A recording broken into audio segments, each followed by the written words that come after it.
नमस्कार टीम, मैं हूं अनूप। एक बार फिर से आपका स्वागत करता हूं। आज की इस वीडियो में हम लोग बात करने वाले हैं प्रोकैरियोटिक सेल और यूकैरियोटिक सेल को। तो चलिए बिना किसी देर करते हुए इस वीडियो की शुरुआत करते हैं। लेकिन आई होप आपसे रिक्वेस्ट है कि प्लीज जाइए हमारा सेल और प्लांट सेल और एनिमल सेल का वीडियो जरूर देखिए, क्योंकि उसको देखने के बाद ही आपको ये चैप्टर आपको समझ में आएगा, ये टॉपिक। तो चलिए देखते हैं और प्रोकैरियोटिक सेल को डिस्कस करते हैं। हमारा प्रोकैरियोटिक सेल होता क्या है? These are the primitive and simple cell without a nucleus। यानी primitive means प्राचीन या पुराना and simple cell। अब ये बात सिंपल की हो रही है तो इसमें ऑर्गेनल नहीं पाए जाएंगे और इतना मॉडिफिकेशन नहीं हुआ होगा। क्यों? क्योंकि सिंपल की बात हो रही है, ना कि मॉडिफाइड सेल की बात हो रही है। और साथ ही यहाँ पे कोई भी न्यूक्लियस नहीं होता। यानी प्रोकैरियोटिक सेल वो सेल होता है जिसमें हमारा न्यूक्लियस एब्सेंट होता है और वो मॉडिफाई ना होकर वो सिंपल होता है, वो प्रिमिटिव सेल होता है। वो हमारा क्या होता है? प्रोकैरियोटिक सेल होता है। The genetic material DNA floating freely in the cytoplasm. क्या कह रहा है कि इसके साइटोप्लाज्म में, यानी जब हमने आपको सेल बताया था तो इसके यहाँ पे न्यूक्लियस जो होता है, तो न्यूक्लियस तो इसमें एब्सेंट है, लेकिन ये जो साइटोप्लाज्म होती है, जो फ्लूइड लाइक स्ट्रक्चर होती है, इसमें जो हमारा डीएनए मटेरियल होता है, यानी जो जेनेटिक मटेरियल होता है, वो फ्रीली मूव करता रहता है। यानी फ्रीली मूव करता है, यानी फ्रीली तैरता रहता है। अब यहाँ पे अगर न्यूक्लियस होता तो ये न्यूक्लियस के पास होता है, न्यूक्लियस के अंदर होता है, लेकिन न्यूक्लियस यहाँ पे तो एब्सेंट है। इसीलिए क्या होता है कि जो जेनेटिक मटेरियल यानी जो डीएनए है वो हमारे इधर क्या करता है? मूव करता रहता है, फ्लोटिंग करता रहता है। जैसे यहाँ पे इसके कुछ फीचर्स हैं। यहाँ पे नो न्यूक्लियस, यानी यहाँ पे न्यूक्लियस एब्सेंट होता है प्रोकैरियोटिक सेल में। नो मेम्ब्रेन बाउंड ऑर्गेनल, यानी इसमें कोई भी बाउंड ऑर्गेनल्स नहीं पाए जाते। जैसे माइक्रोकोन्डिया हो गया, साइटोप्लाज्म हो गया, प्लाज्मा मेम्ब्रेन हो गया, ये सब चीजें इसमें नहीं पाई जाती है। और लाइसोसोम हो गया, आरएनए हो गया, ये तो डीएनए है जो फ्लोटिंग करता रहता है। ठीक है, no membrane bound organelle in the sense ये होता है इसमें ऑर्गेनल की प्रेजेंस नहीं होती।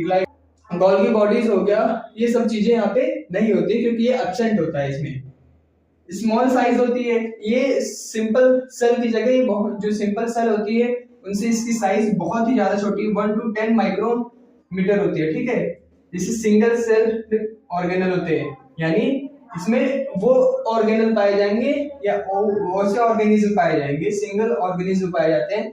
यानी वो ऑर्गेनिज्म पाए जाएंगे जो सिंगल सेल ऑर्गेनिज्म होते हैं, जैसे बैक्टीरिया आता ही हो गया, ये सब क्या है? ये सब सिंगल सेल है और यही क्या होते हैं? हमारे प्रोकैरियोटिक सेल होते हैं। तो चलिए इसके अब बढ़ते आगे आओ, तो एक बार फिर से इसको रिकॉल करते हैं। हमारा प्रोकैरियोटिक सेल क्या होता है?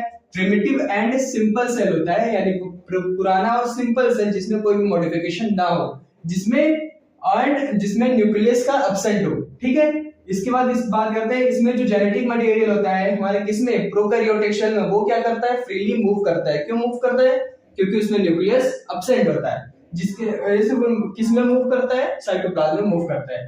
अच्छा, इसकी एग्जांपल जैसे हमारे प्रोकैरियोटिक की एग्जांपल क्या हो? बैक्टीरिया एंड आर्किया हो गए। ठीक है, अब फीचर्स की बात करें तो इसमें न्यूक्लियस एब्सेंट होता है, नो मेम्ब्रेन बाउंड ऑर्गेनल, इसमें ऑर्गेनल नहीं पाए जाते, जैसे गोल्गी बॉडी, माइक्रोकोन्डिया, ये सब नहीं पाए जाते हैं। इसकी जो साइज होती है वो बहुत ही ज्यादा छोटी होती है as compare to single cell organism. इसमें यानी प्रोकैरियोटिक बैक्टीरिया में वो ऑर्गेनिज्म होते हैं जिसके अंदर सिंगल सेल पाया जाता है, जैसे हमारा कि बैक्टीरिया एंड आर्किया हो गया। ठीक है, तो चलिए आगे बढ़ते हैं और यूकैरियोटिक सेल को डिस्कस करते हैं। तो आगे बढ़ते हैं और हम लोग यूकैरियोटिक सेल को डिस्कस करने वाले हैं, तो आइए डिस्कस करते हैं। These are the advanced and complex cell with a nucleus, यानी ये एडवांस हो चुका है जो हमारे यूकैरियोटिक सेल होता है, और कॉम्प्लेक्स सेल, ये सिंपल सेल ना होके कॉम्प्लेक्स सेल होता है जिसमें न्यूक्लियस प्रेजेंट होता है। नेक्स्ट पॉइंट बढ़ते हैं, the genetic material DNA is enclosed in a nuclear membrane. यानी प्रोकैरियोटिक सेल में क्या था? जो न्यूक्लियस था वो फ्रीली मूव कर रहा था, यहाँ पे इसको कौन क्लोज किया है? न्यूक्लियर मेम्ब्रेन से ये क्लोज्ड है। ओके, जिसको हम लोग इसके एग्जांपल वाकई यूकैरियोटिक सेल के हमारे प्लांट हो गए, एनिमल हो गए। ठीक है, अभी इसमें और भी एग्जांपल जुड़ेंगे, वो मैं आपको आगे बताऊंगा। तो जैसे फीचर्स की बात करें तो have a well defined nucleus, यानी यहाँ पे पूरी तरीके से जो डेवलपमेंट है न्यूक्लियस की वो हो चुकी है, यानी न्यूक्लियस वेल डिफाइंड न्यूक्लियर क्या है? डेवलप्ड हो चुका है, प्रेजेंट है। जैसे have a membrane bound organelle, अच्छा उसमें क्या था? प्रोकैरियोटिक में ऑर्गेनल प्रेजेंट एब्सेंट थे, लेकिन यहाँ पे have a membrane bound organelle is present. जैसे यहाँ पे हैव, यानी बोल रहा है कि जो मेम्ब्रेन ऑर्गेनल थे वो हमारे प्रेजेंट हो चुके हैं, यानी माइक्रोकोन्डिया, गोल्गी बॉडीज, ये सब क्या है? इसमें पाए जा रहे हैं, वहां पे नहीं पाए जा रहे थे क्योंकि वहां पे एब्सेंट थे। एब्सेंट होने का रीजन ये था क्योंकि वहां पे मेम्ब्रेन बाउंड ऑर्गेनल एब्सेंट थे। क्यों? क्योंकि वहां पे न्यूक्लियस मॉडिफाई नहीं था, फ्रीली था। ठीक है। और लार्ज साइज की बात करें यहाँ पे देखिए इसका जो साइज होता है वो 10 से 100 माइक्रोमीटर होता है। Okay. Can be single cell और मल्टी सेलुलर सेल। यह क्या कह रहा है? ऐसा नहीं है कि जो सिंगल सेल होंगे वो क्या होंगे, हमारे प्रोकैरियोटिक होंगे। कुछ ऐसे सिंगल सेल हैं जो क्या होते हैं, यूकैरियोटिक सेल होते हैं, यानी जिसमें न्यूक्लियस प्रेजेंट होता है, जो वेल डिफाइंड होता है।